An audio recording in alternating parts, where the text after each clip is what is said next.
Capcom video games go back nearly as far as I can remember. From about the mid-1980s onward, they were a staple of arcade and Nintendo home gaming, producing some of the best games I played as a child. Capcom never was much of a supporter of Sega's efforts, however. The Master System didn't receive a single Capcom-developed title during its entire life, nor did the Sega CD or the Game Gear. Even the mighty Genesis, a system that sold extremely well in the early to mid-1990s, didn't see a Capcom-developed title until well into its lifetime. The Capcom games these systems did receive were developed and published on license from Capcom by other companies, leading to all sorts of variation in their quality. All that changed when Sega released the Saturn console in 1994. Capcom immediately secured a third-party license and began developing games for it. In fact, Capcom would go on to be one of the Saturn's most prominent third parties, releasing over 30 software titles for the platform. In this episode, we will be looking at some of those games and how they fared. This is part one of a two-part series, so sit back, relax, and get ready for Capcom and the Sega Saturn, Part 1.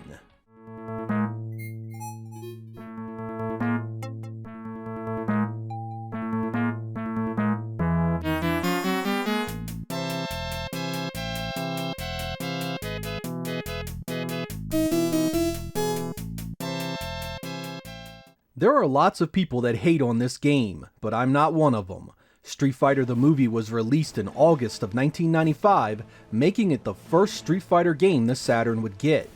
I admit it's quite a bit different from what the series had been known for visually, using digitized assets from the Jean-Claude Van Damme movie produced the year before. The good news is that it plays very similar to Super Street Fighter 2 Turbo, which means that even if you hate the visuals, there can still be a bit of fun to be had here.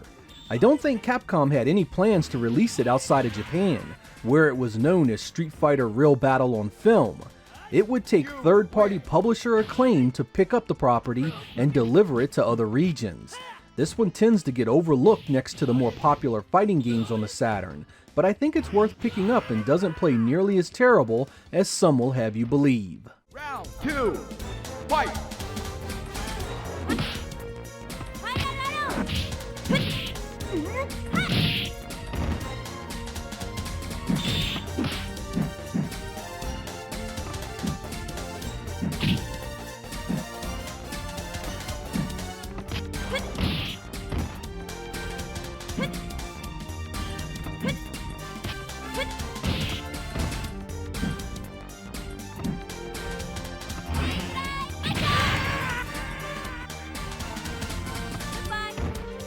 You win! Also in August of 1995, Capcom dabbled into the interactive movie genre they so dubbed. I'm not even going to try to pronounce this title, so I'll instead put it up on the screen. It's an interactive adventure game based on an anime series of the same name. It centers around a supernatural young girl, Hanako, who helps out school children whenever they are in trouble. It plays like you'd expect. Follow the on-screen prompts to progress the story. But if you don't know the language, it's tough to follow. One of the more strange Capcom efforts on the Saturn.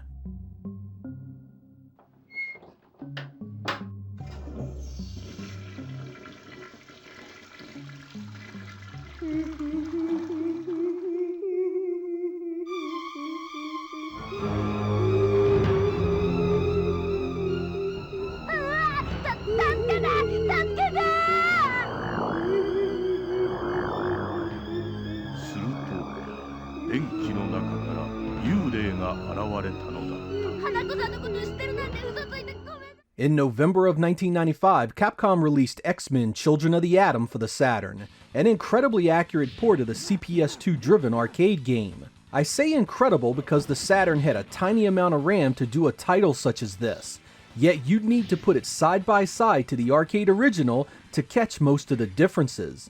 This was the blueprint for every Capcom-produced Marvel game for years, right down to the sprites, animations, and gameplay. Characters are huge, the background's detailed and faithful, and even the music is memorable. It's another one that I don't think Capcom intended to release outside of Japan, and Acclaim would come to the rescue yet again. It's much harder than most of the Street Fighter games, so if you enjoy a challenge, you should appreciate this one even more. Round 2, fight! Light!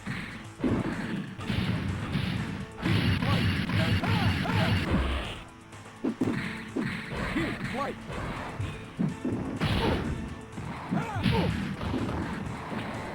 Optic glass! Optic glass! Optic glass! Optic glass!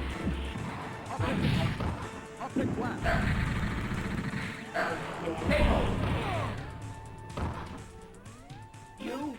Capcom started 1996 off with a bang, dropping Street Fighter Zero in January. Known as Street Fighter Alpha in the US and Europe, this was sort of a prequel series that takes place in between the first and second Street Fighter games. You'll see some familiar faces here, but a few new ones as well. The gameplay is mostly the same as previous Street Fighters in feel, but now you get a revamped super combo system with 3 tiers, as well as a heavy reliance on chain combos. Other little touches like air blocking, counters, and roll recoveries differentiate the gameplay. I adored this game upon its release. I dug the new art style and instantly picked up its gameplay with no problem. This was unfortunately a victim of PlayStation bias upon its release. In what has to be one of the biggest shit shows I've ever witnessed, Die Hard Game Fan, a popular gaming magazine in the 1990s, proclaimed the PlayStation version better based on its shadows being blue like the arcade during super combos. The Saturn game actually had super combos with more color, which was deemed not arcade accurate and thus less of a product. The Saturn version actually had 2 sets of shadows, the original arcade version blue, and an enhanced set if you chose the remixed music option. GameFan followed up claiming the error was because of their review copy wasn't complete, yet refused to re-review the Saturn version, because one of the morons on the original review team simply refused to accept he was wrong. This resulted in the PlayStation game being rated perfectly, with the magazine even blaming the Saturn hardware's lack of transparency as the reason its shadows weren't blue. It was a fine example of the uphill battle that Sega faced in light of the immense popularity of the PlayStation brand.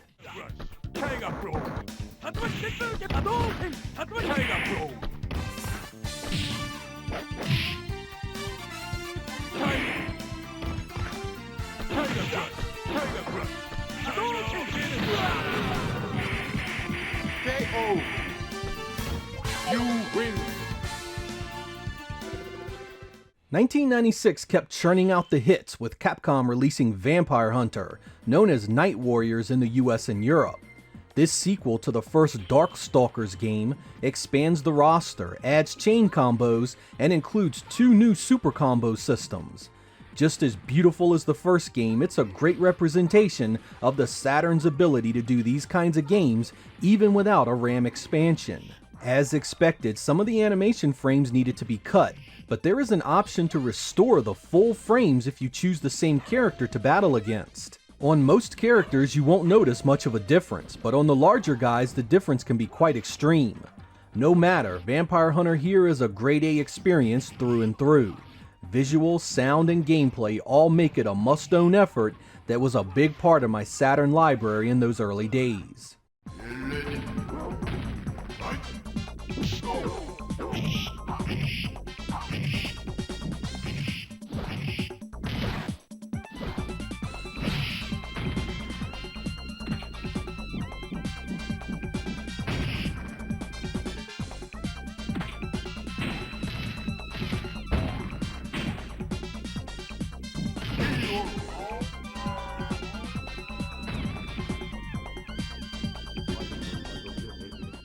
Capcom was back again with another interactive movie in March of 1996, this time based on Street Fighter II.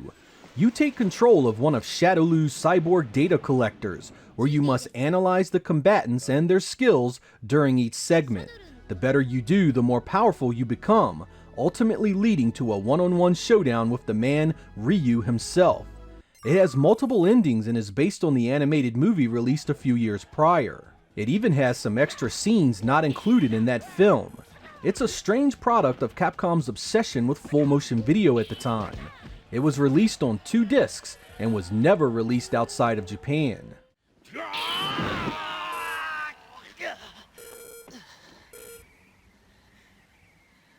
なるほど。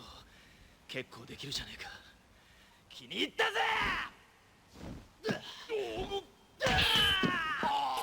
昇竜拳。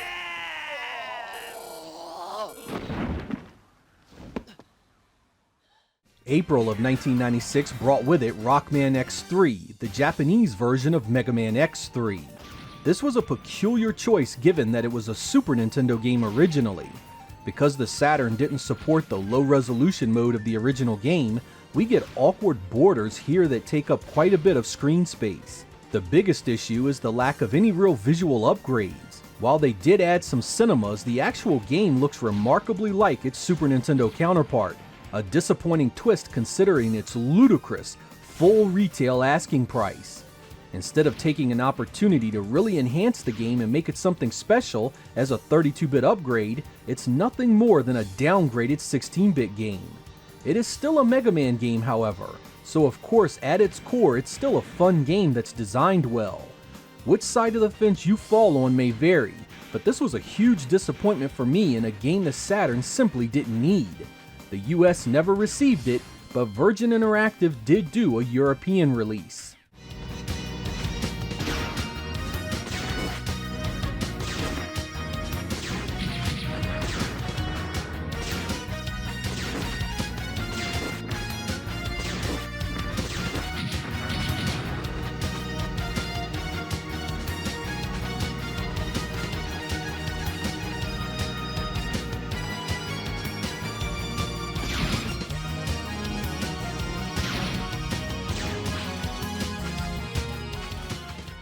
Capcom loved making games for the Saturn so much, they even did their own tabletop Mahjong game for it in June of 1996. These games were a dime a dozen in Japan, so Capcom following the trend wasn't surprising. It's Japanese text heavy and was never released outside of Japan.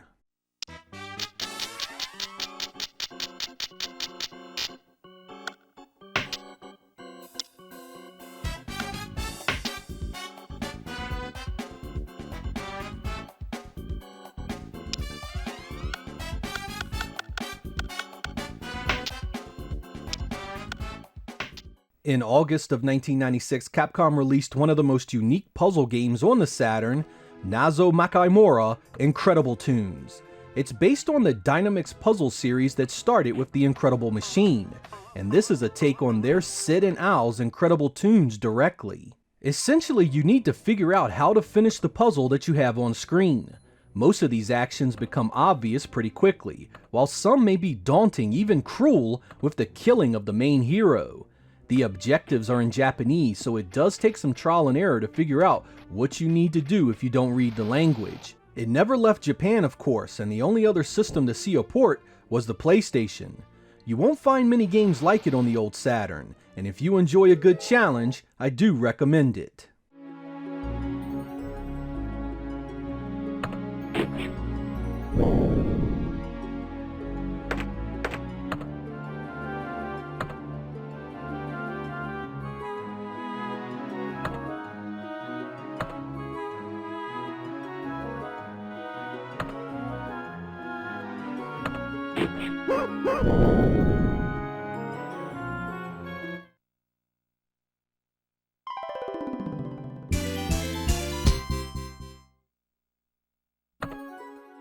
September of 1996 brought with it a port of the CPS-1 developed Warriors of Fate, known under its Japanese name of Tenchio Kuraru 2. This is a two-player co-op hack-and-slash beat-em-up based on an old comic series that ran in the mid-80s. It looks very similar to other Capcom beat-em-ups and has great color, sprite size, and animations. You get a bunch of characters to choose from with different styles, and I really like the gameplay here. Whether on foot or on horseback, the screen is always loaded with bad guys and special effects. It's the kind of stuff Capcom excelled at in the previous era, and it finally came home to a system that could do it justice. If you are a fan of the genre and have a friend in tow, you can't do much better on the Saturn. The story text is in Japanese, and as you probably already guessed, it never left Japan.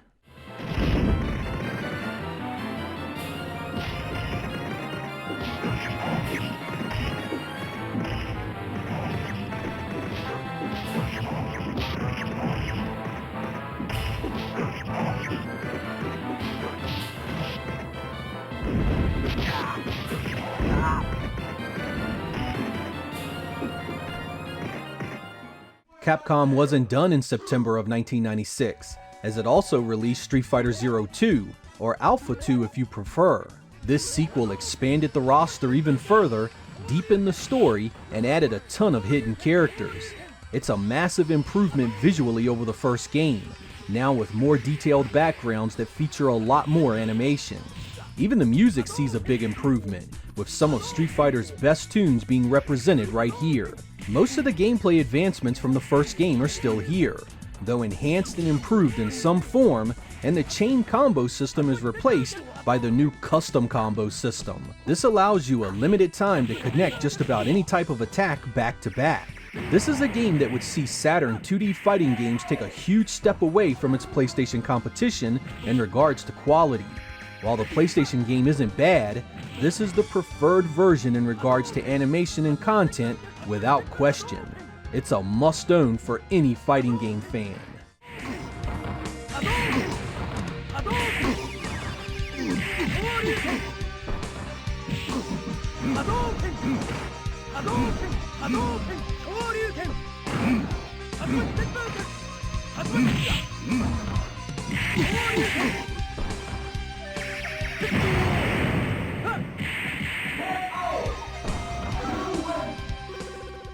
(1996) would come to a close for Capcom with the December release of Super Puzzle Fighter 2X, or Turbo outside of Japan.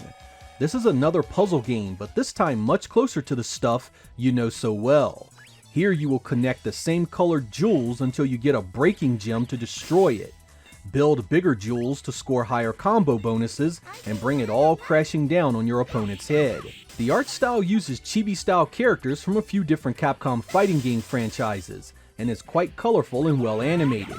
If you like the falling piece genre of puzzle games, but want a bit more flash and excitement, this may be exactly what you need. The 2-player mode is a blast, but will test all but the strongest of bonds.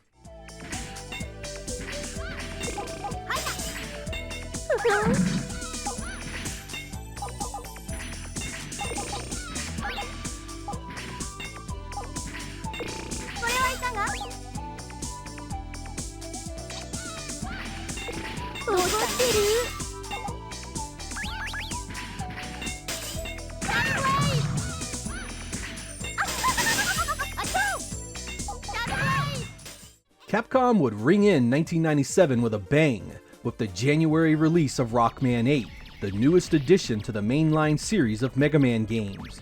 Here we would see the first real 32-bit upgrade to the series, and it's immediately noticeable in the solid presentation. Lots of stage variety, great color, impressive animation, and a CD soundtrack to bring it all together. The Saturn version has some notable changes from the PlayStation game, particularly in the music, which is arranged differently here and even has a few exclusive tracks. I really enjoyed this game overall and found it to be one of the better additions to the series during the 32-bit era of machines. It plays a lot like the old NES games mixed with a bit of the X series, and was better than the Saturn's Mega Man X3 port in every conceivable way. European Saturn owners get shafted here, as it was never released there.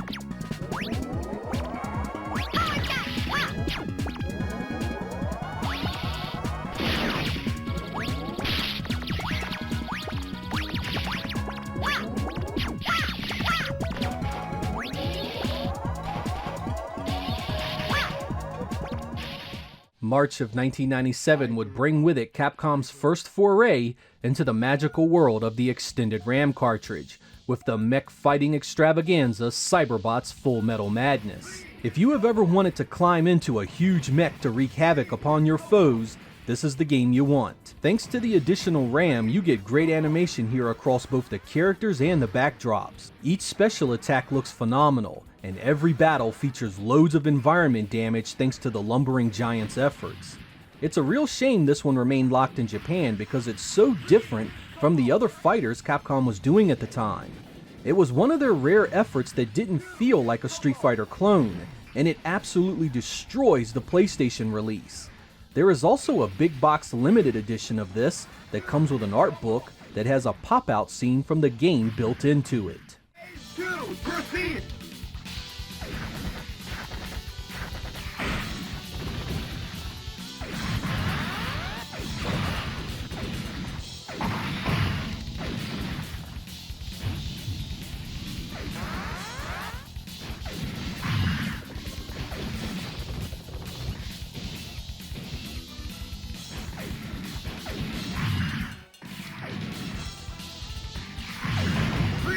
Combo!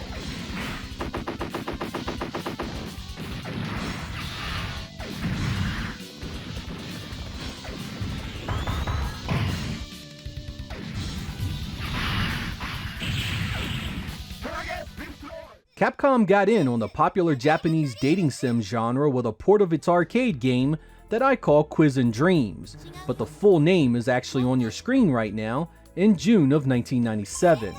Answer questions to gain the attention, admiration, and eventually love of the girl you want. It's your typical Japanese zaniness, and it was only released in Japan. Those of you that can read it will likely find something here to enjoy. The rest of you, move on to the next game.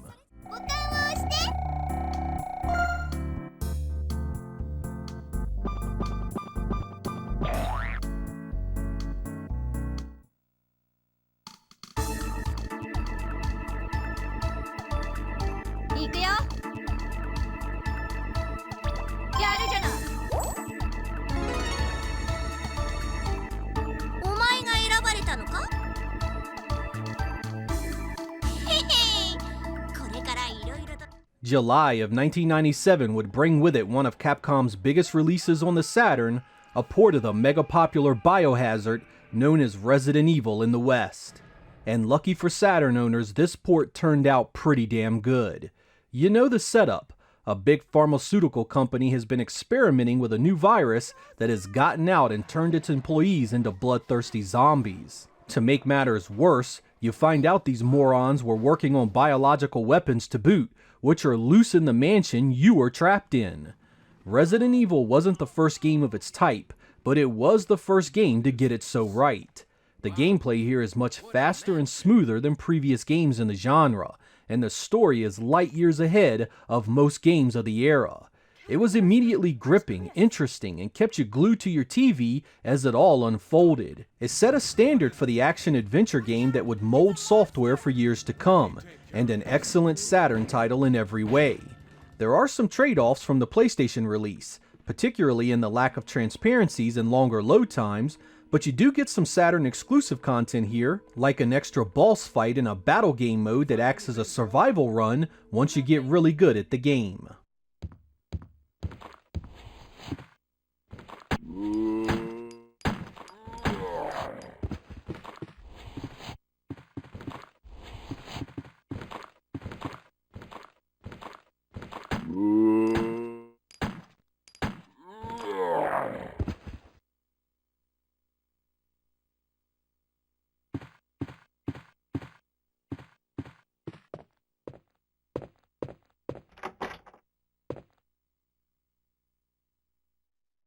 August of 1997 brought us yet another Rockman release, this time Rockman X4.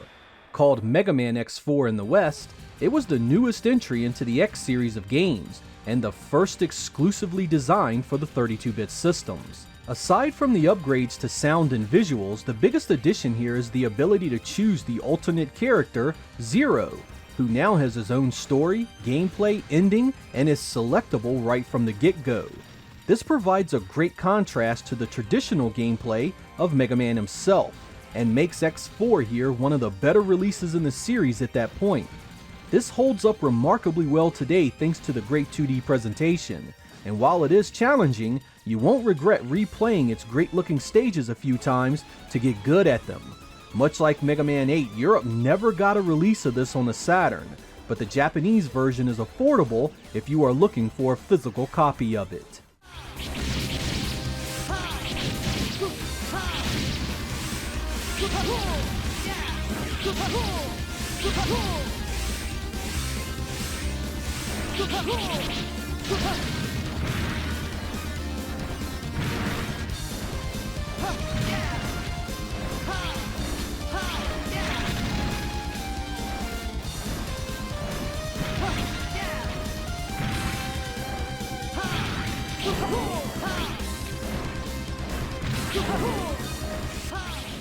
That wraps up part 1 of my Capcom special for the Sega Saturn. As you can see, we have worked our way up to mid-1997, and there have been some excellent titles released on the platform. Whether you were a fan of fighting games, platformers, puzzle games, adventure games, and hell, even full-motion video games, Capcom had something for you. It was incredible owning a Japanese Saturn that first 2.5 years, because Capcom always seemed to have something worth buying every time you looked. And as good as things had been at that point, they only get better from here. In part 2, we will be taking a look at the rest of the games that Capcom brought to the Saturn, as well as talk about a few big omissions that never made their way over to my favorite Sega hardware. I'm Sega Lord X, thank you guys for watching, and I will catch you next time. In part 1 of Capcom and the Sega Saturn, we went over roughly half the games they released for the system. Classics like Street Fighter 02, Resident Evil, and Cyberbots. Believe it or not, Capcom just kept hitting home runs on the Saturn, and in this episode we will be looking at the final 16 releases from them.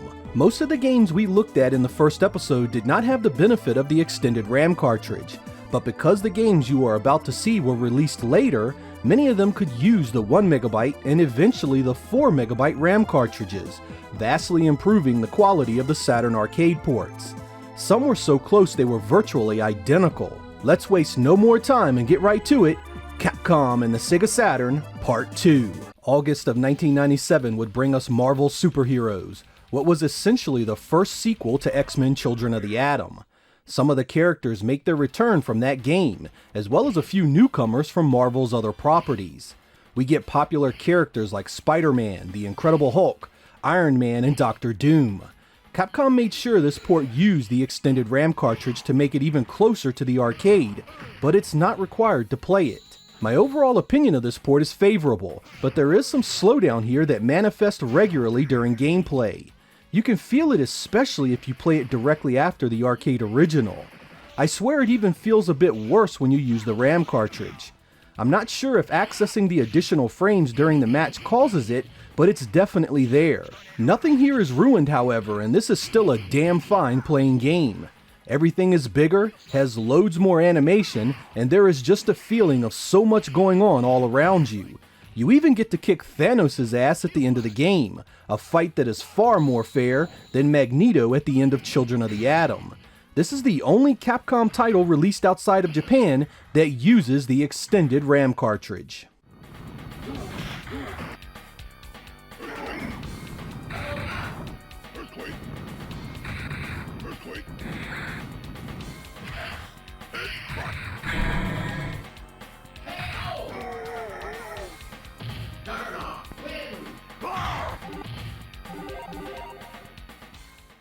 Right on the heels of Marvel's Superheroes, Capcom released one of the best values in gaming at that point, Street Fighter Collection, in September of 1997. This compilation came on 2 discs. The first had Super Street Fighter 2 and Super Street Fighter 2 X on it. X is what Super Street Fighter 2 Turbo was called in Japan. The second disc came with an enhanced version of Street Fighter 02, called Street Fighter 02 Dash, which was called Street Fighter Alpha 2 Gold in other territories. This pack of games was so incredibly cool to own in one go. You got the classic action of the Street Fighter 2 games, combined with all the great things the Alpha series brought to the table in one package. While I enjoyed playing the Super Street Fighter 2 games again here, the real star of this show is without question Street Fighter 02 Dash. There are old and new unlockable characters available by simply tapping the start button, Cammy is now available, custom combos have been tweaked, and some characters have new moves and story changes. The biggest new addition is the Akuma or Goki mode. This allows you to face Shin Akuma anytime you want right from the opening menu. He is an absolute monster, capable of cutting animation frames to counter you on a nearly psychic level. I can beat him, but it is never an easy fight. Unfortunately, none of the games in the Street Fighter collection use the extended RAM cartridge, and I would have loved to have seen 02 Dash with it. That's okay though, because this package is still a heck of a value without it. Capcom did release Street Fighter 02 Dash in Japan as a standalone product under the Satakore line.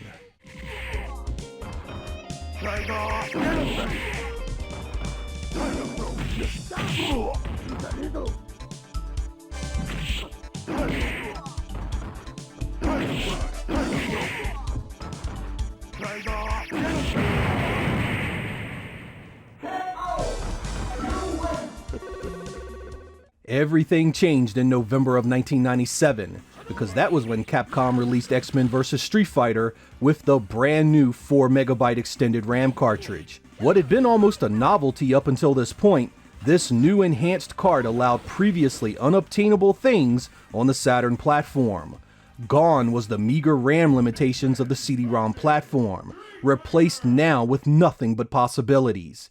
And man, did X-Men vs. Street Fighter demonstrate those possibilities.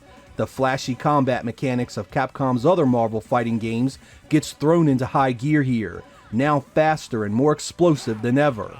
Everything you see on screen, whether character or background, is dripping with color and animation. There is so much going on too, whether it's characters tagging in and out, or a team super move filling the entire play area with fireworks, there is always something going on to impress you. The tag team based gameplay was great too, allowing you to mix and match characters of differing styles to allow more flexibility in your attacks. The final battle with Apocalypse was even quite a bit different than what we had seen in any other fighting game. No doubt about it, if you owned a Saturn in 1997 and had access to this, you were as happy as I was. No other console at the time had anything close. Unbelievably, Capcom and Sega never reached an agreement to release this outside of Japan. Object blast. Gene splice. Marvelous. Object blast. Good. And the hits just kept coming. In April of 1998, Capcom unleashed Vampire Savior on us, a port of the arcade game known as Darkstalkers 3 in the West. It also utilized the 4MB extended RAM cartridge, and the results are quite possibly the finest 2D animation we'd see on the Saturn. I mean, take a moment and soak in what you are witnessing here. The backgrounds, and I mean every single one of them, is just loaded with moving pieces and great art direction. They are alive with both the familiar and alien, straddling the lines of reality perfectly. Each character here is based on a real-world beast or myth, and is personified perfectly by the on-screen sprite. I'll make no attempt to hide my love for this one, and just say I feel this is the best-looking 2D fighter on the platform. That's not an easy claim to make, and there are certainly arguments to have about other games, but the quality here is definitely top tier.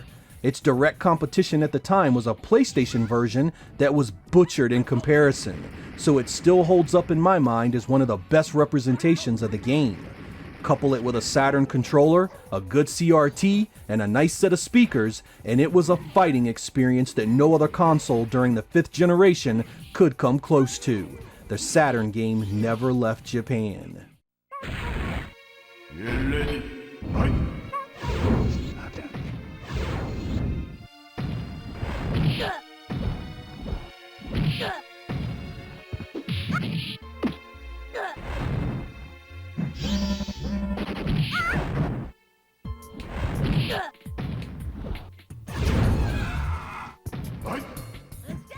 I went over a few of Capcom's full-motion video games in part 1, and they didn't stop there.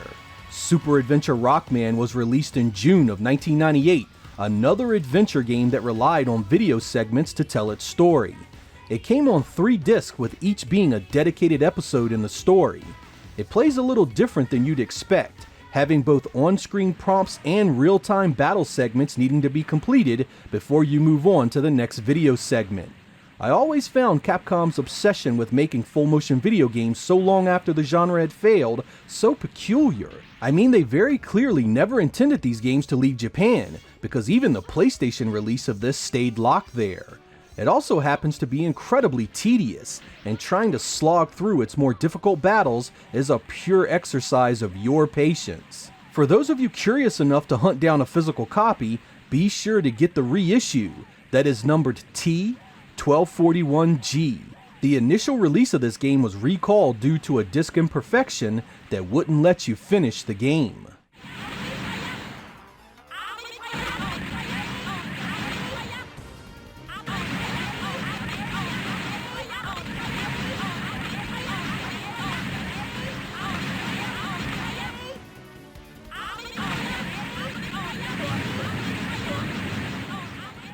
Remember the cute chibi art style Capcom used in Puzzle Fighter 2 Turbo? Well, they decided to build a full-fledged fighting game around it and released it in July of 1998. It was a nice mix of characters from various Capcom franchises and uses a much simpler attack interface compared to previous fighting games from the company. Here you get 4 buttons: punch, kick, special, and taunt. Special is your unblockable attack that drains gems from your opponents. These gems power your various special attacks that are represented by the gauges at the bottom of the screen. Yep, you guessed it, this is a game heavy on flashy attacks and special combos. The custom combo system is centered on the extremely easy rapid fire attacks with the punch and kick buttons. Don't look past Pocket Fighter because it's simple to play, however, because there is a lot of playability here. It supports the 4MB extended RAM cartridge, so the sheer amount of variety in the attacks is insane, and you'll want to try out all the characters to see who or what they will become during their gameplay.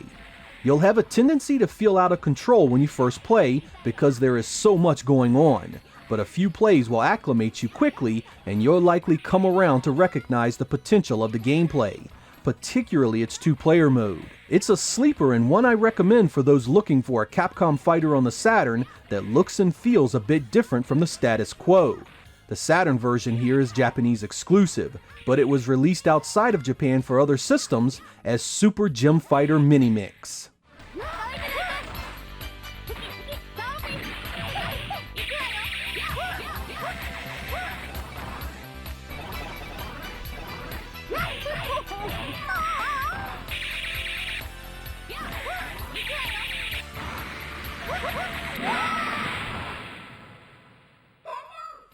August of 1998 would bring us Capcom's first release in the Capcom Generation line. This compilation would include the classic shoot-'em-ups 1942, 1943, and 1943 Kai. As far as the quality of the individual ports, they're fairly solid overall. They look and play like they should, which should come as no surprise given their age. I mean, these games are not going to push hardware like the Saturn anywhere close to its breaking point, no matter what it puts up on the screen. The big difference that would be a factor in many of the Capcom Generation releases is that the Saturn cannot do the original low-resolution mode many of these ports ran in. This means that you get slightly different aspect ratios in the Saturn versions, and sometimes even black borders in various places. This is going to bother some people on a level that makes these ports unacceptable, while others won't care a lick. There is Tate support for those that care. If you are a fan of this series and aren't fussed with the resolution difference, it's a fair compilation. If you want something more faithful, the PlayStation release supports the original low resolution for you.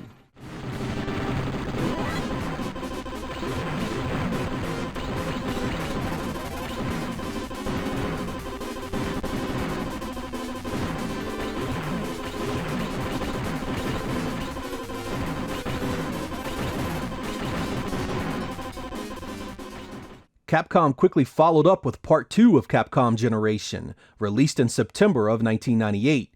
This time we get Ghosts and Goblins, Ghouls and Ghosts, and Super Ghouls and Ghosts. I love this group of games as a fan of the series, and the Saturn version of this compilation is very nice. The sound, color, and animation are all faithful to their arcade roots, and the gameplay is solid with mild bouts of slowdown here and there. The worst of the slowdown comes in Super Ghouls and Ghosts, a likely holdover from its Super Nintendo roots, but it's nowhere near as vicious and as prominent as it was in that version. These are 3 of the hardest games Capcom ever produced in my opinion, particularly when you include the second replay that is needed to see the real ending. If that challenge is for you, the Saturn games here are great time sinks and the timeless presentation is still rock solid.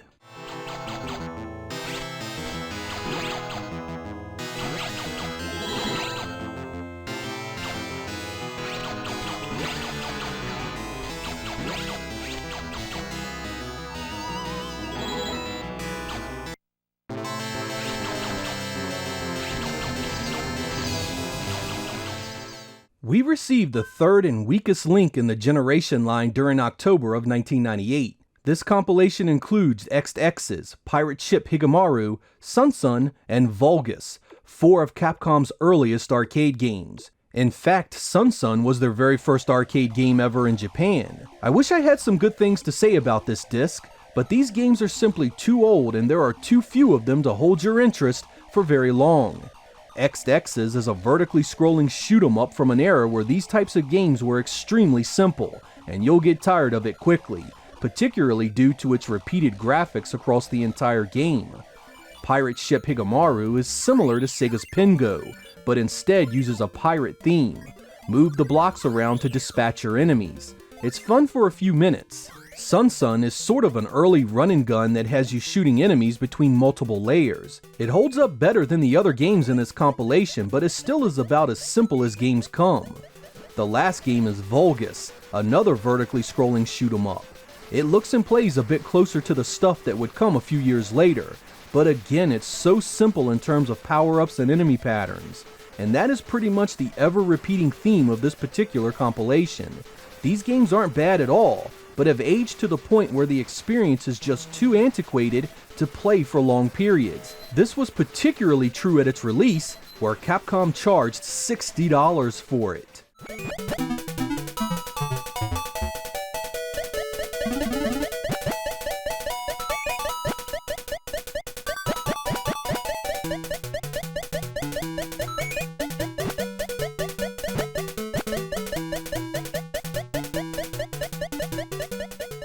Another October 1998 release was Marvel's Superheroes vs. Street Fighter, which happens to be one of my personal favorites on the Saturn. This follow-up to the popular X-Men vs. Street Fighter changes around the roster a bit and adds the variable assist feature, which allows you to utilize a second team member's power without actually tagging out. Otherwise, this is more of a mild update versus an entirely new game, with much of the scenery being the same with Capcom's previous Versus effort. I enjoyed some of the roster changes here particularly, especially the addition of Captain America and Sakura, and I always enjoyed the hidden characters. Visually, it's as stunning as X-Men vs. Street Fighter, and once again employs the 4MB extended RAM cartridge to bring you as much of the arcade's great animation as possible. The gameplay still centers around tag team action, of course, and much of the same music is reused from Capcom's other efforts. On the plus side, you do get a new end boss to contend with here, one far more traditional than the one you faced before. If you own X-Men vs. Street Fighter, there is an argument that you could skip this one entirely because of their similarities, but I think the new characters, end boss, and variable assists add enough to warrant owning even so. It's another one that completely destroys the PlayStation version, and wouldn't be surpassed until Marvel vs. Capcom on the Dreamcast the following year.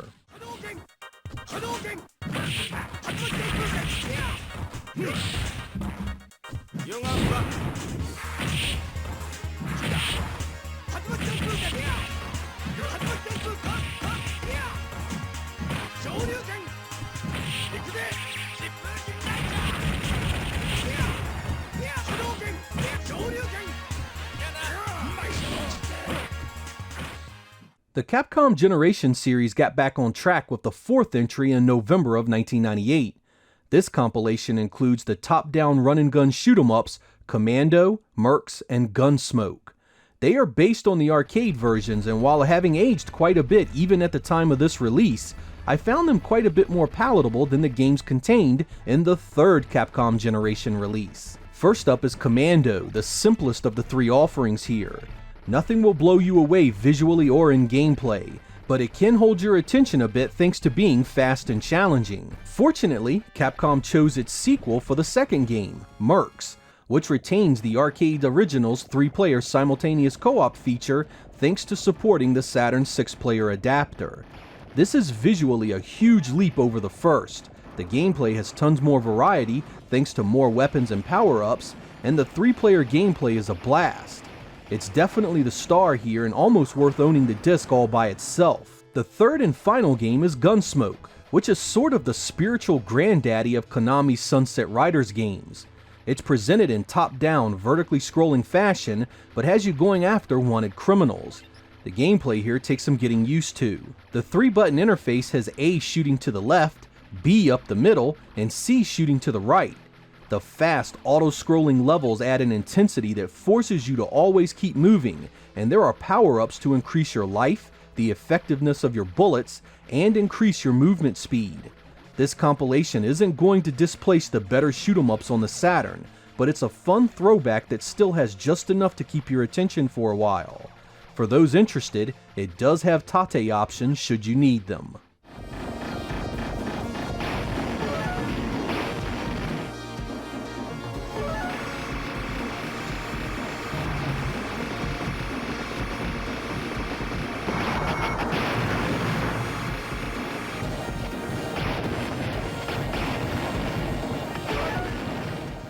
Capcom wasn't done with the interactive movie genre, and released a game based on the Japanese TV show 7-Star Fighting God Gaiford in November of 1998. This one wasn't as cut and dry as the others, however. This actually has 3D segments that allow you full movement to explore at will. You'll need to search things to find clues, like codes to bypass doors. Of course, that does lead to full motion video scenes where you need to follow along and press the button to see the next segment. It was the last of Capcom's full motion video titles for the Saturn, and the only one not based on a property they created themselves. For what it's worth, it has an Ultraman vibe to it, and the video quality is actually quite good. It supports the shuttle mouse if you have one, and was only released in Japan.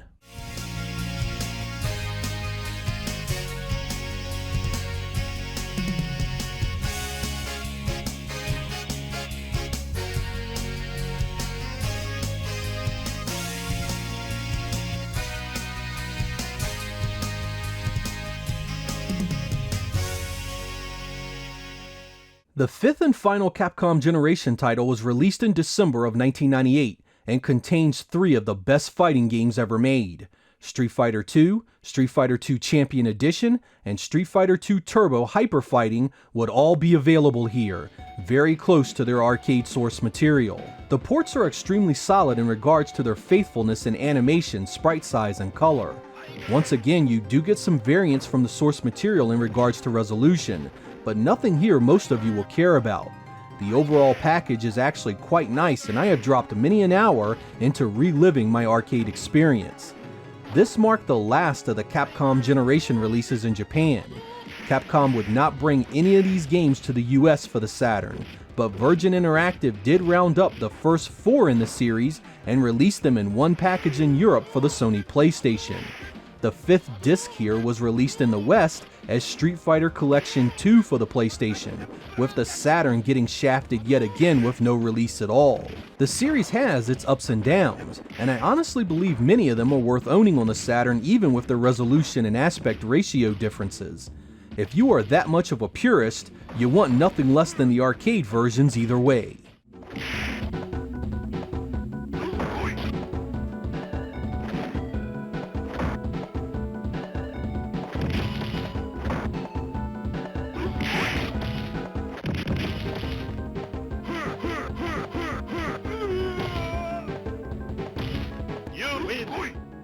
Perfect. In March of 1999, Capcom delivered Saturn owners one of its best software packages, the unbelievable Dungeons & Dragons collection. It contains both of Capcom's D&D based beat-em-ups from the arcade. The first is Tower of Doom, which was actually originally planned to be released in 1996 as a standalone product. It does not use the 4MB extended RAM cartridge, but still manages to be a strong port with excellent animation and color throughout. Choose one of 4 classes and go to work on the many enemies you'll face. There are multiple paths to take, many items to collect and use, and it all can be done in 2-player co-op. The second game is the more refined and impressive of the available offerings. Shadow over Mystara uses the 4MB extended RAM cartridge to bring us as close to the arcade as possible. More characters, more animation, more details, and more of what made the first game so much fun.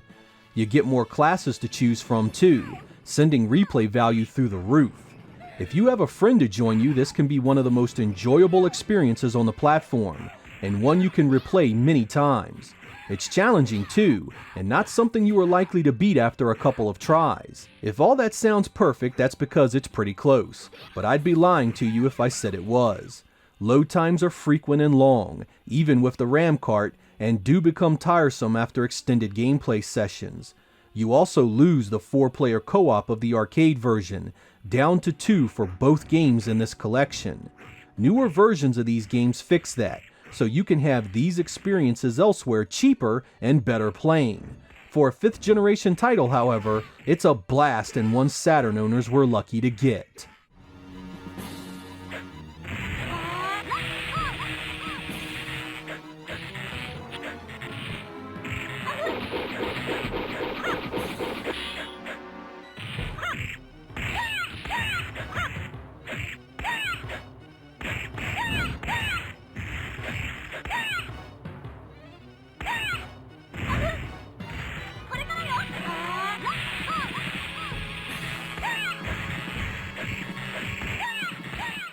In August of 1999, Capcom saw fit to deliver Street Fighter 03 to Saturn owners. It requires the 4MB extended RAM cartridge and is nothing short of a beast product. Part 3 here greatly expands the roster to include many more fighters, basically everyone from the previous Zero games, as well as some new faces as well.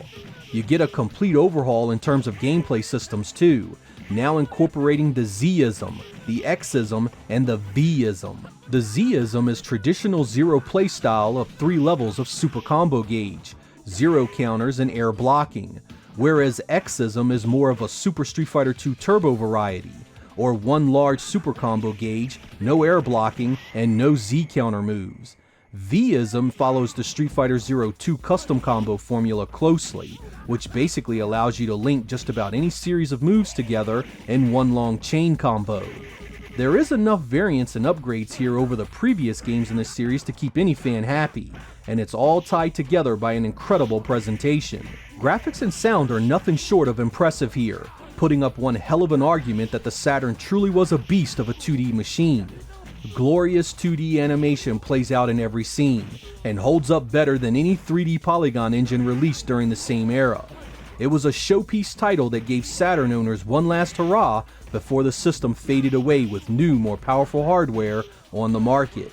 This was actually released after the Dreamcast version in Japan, yet I still prefer the Saturn edition for numerous reasons. First is the Saturn's controller, which just absolutely shat all over the Dreamcast pad for 2D fighting games. The second was the Saturn's dramatic battle options, which included Reverse Dramatic Battle, one of the more fun and challenging Street Fighter modes ever made. It's a game I still play often and remains high on my list of greatest fighting games ever.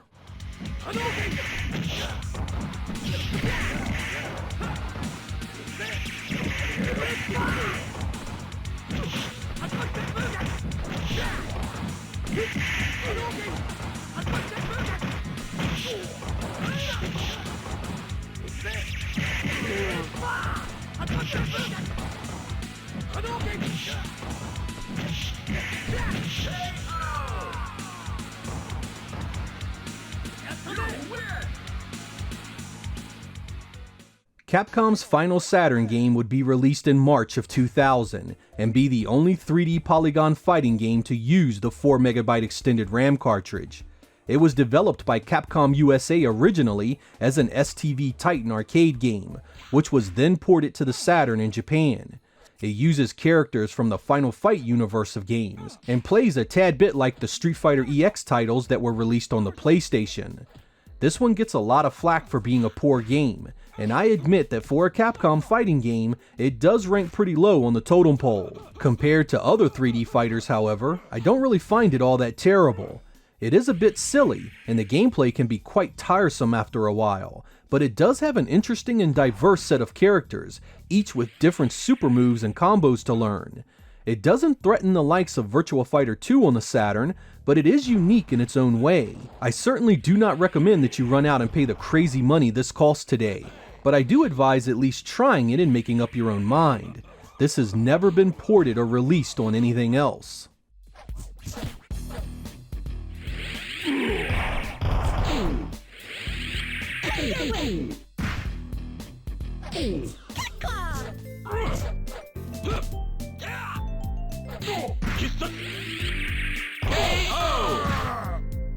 Guy wins!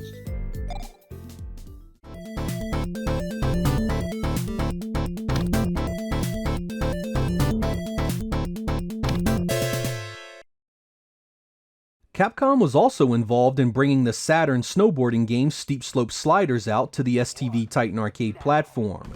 In a twist, the Saturn game was released first in Japan in October of 1997. Capcom would then join Cave and Pac-Insoft to convert the game into an arcade version for the Titan, releasing it the following year. It was an odd flow of events because normally it was the Saturn that would receive STV Titan ports, not the other way around. It's not a bad game if you have interest in the genre. The home version was released in every major territory.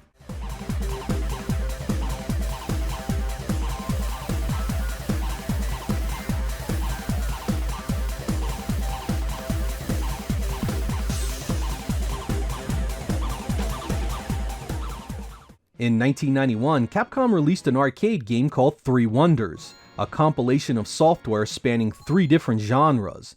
The first was Roosters, a 2-player run-and-gun shooter that looked and sounded like something you'd see on a Neo Geo.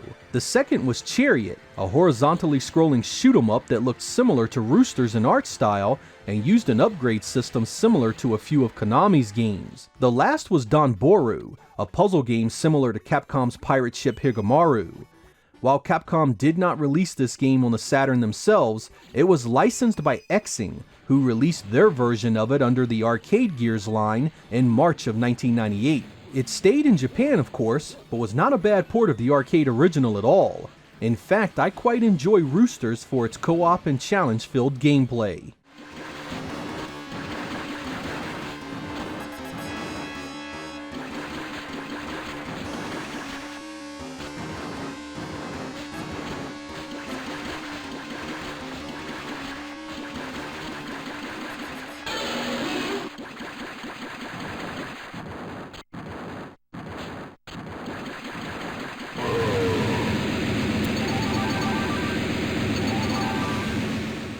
This wraps up my Capcom and the Sega Saturn series. I have to say that it was quite nice receiving all of these games from Capcom during the Saturn's run in Japan. They were a big part of my love for the platform, and I can truthfully say that the Saturn would not have been the same experience without them. I had been a big fan of fighting games during the mid-1990s, and they brought me so much to play on this platform alone. And it wasn't just that these games were available, but the excellent quality of most of them as well. You can look this list of games over and find very little in the way of stinkers here. Even when Capcom farmed out a port like Resident Evil, it still ended up being a good game overall. The only lamentable feelings I have from the experience is that Capcom never released Resident Evil 2 or Aliens vs Predator for the Saturn. These 2 games were in development, but were never released. I can only imagine how great an Aliens vs Predator could have been in 1997 with the extended RAM cartridge, or how great it could have been to have the Saturn's last Capcom game be a 4MB RAM cart special edition of Resident Evil 2. Those regrets aside, Capcom's run with the Saturn was nothing short of spectacular, and will always be some of my favorite memories of the time. Most hold up well even now, and look worlds better than the early Polygon games that would dominate the landscape outside of Japan. Quite frankly, they played a lot better too. I'm Sega Lord X. Thank you guys for watching, and I will catch you next time.